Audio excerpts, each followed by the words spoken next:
Hello and welcome to my weekly video blog, and today on A Vogel Talks Menopause I'm going to be talking about what happens after the menopause.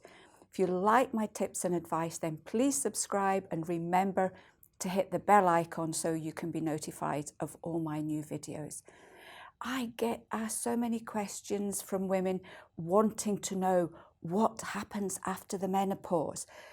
What symptoms am I likely to get? How am I going to feel? What changes am I going to see in my body post-menopause?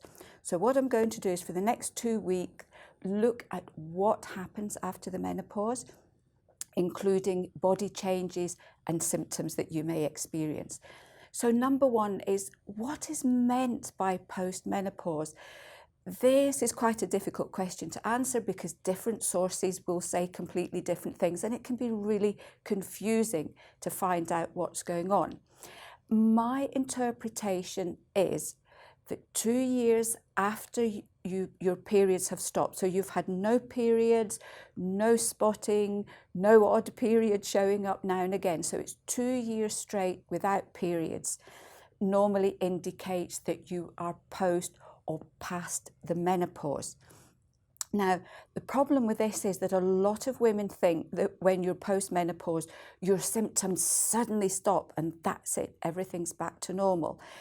This 2-year period, it's really only to do with the fact that because you haven't ovulated, because you haven't had periods for 2 years, you are not likely to get pregnant. So the risk of pregnancy ends practically at the 2-year point.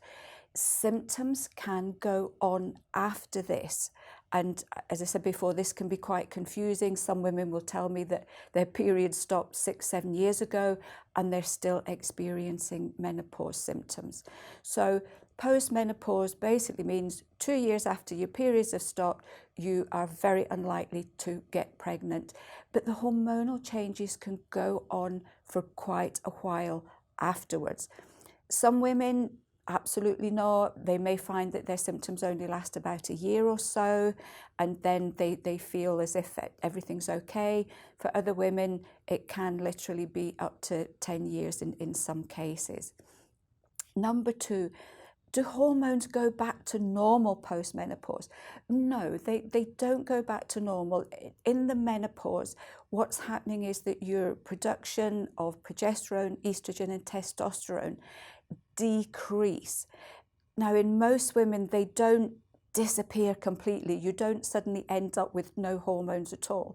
What happens is they will go down to a much lower level than beforehand, but your body can still produce, especially estrogen and testosterone, through various means for quite some time. What can happen, though, is that this time scale is your body trying to adapt to lower hormones. And once your hormones have found their base level, if your body has adapted well, that's the point when you can feel fine. And women do tell me that after a few years post-menopause, they feel back to normal, their moods have stabilized, their symptoms have eased off or completely disappeared. And women can feel as good, if not better, than they did before. But this depends on so many things. One of the things we found over the years is that stress and lifestyle can play a huge part into how long or short it can take your symptoms to disappear after the menopause. So looking after yourself well, taking care of yourself, having a good diet can shorten this sort of post-menopausal stage with symptoms. So it's a really important one to address if you feel that maybe you're not taking as good care of yourself as what you could do. Number three, what happens to the ovaries and the womb post-menopause?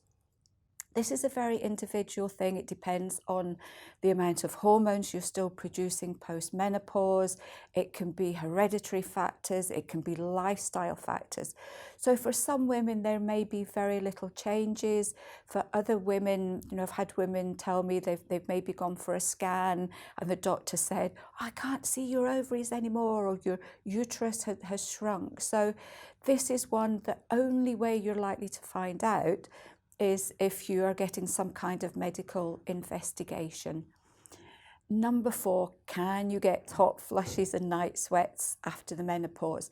Yes, and this is probably the one symptom that can last for years and years and years. And we do get a number of women who maybe 7, 8 years post-menopause are still experiencing hot flushes.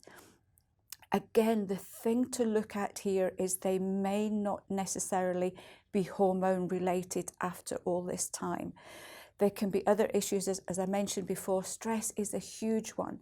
So if you've had a stressful menopause, if life has been really stressful, if you're under a lot of pressure, which, let's face it, in this day and age, a lot of women are post-menopause. We're still having to be active, we're still working, we're maybe looking after family at home, we're maybe looking after elderly parents. So our stress levels can increase dramatically the older we get, and this can affect our nervous system. It can end up being stuck on flight or fight, and one of the main symptoms in that situation for women is hot flushes and night sweats. It can also be health issues. Other health issues can creep into the menopause and post-menopause and cause hot flushes. So you're looking at things like an overactive thyroid. You're looking, as I mentioned before, adrenal stress. You could be looking at low vitamin D. You could be looking at low vitamin B12, diabetes, and also heart disease. These can all cause hot flushes and night sweats. So if you're more than 3 or 4 years past your last period, you're still getting hot flushes or night sweats and they're not easing or they're getting worse, then it's really worth asking your doctor for a general health check to rule out all these health conditions. These are ones, they can all be sorted, they can all be treated. And if that's the case, then you're likely to feel so much better once you've had some kind of medical intervention.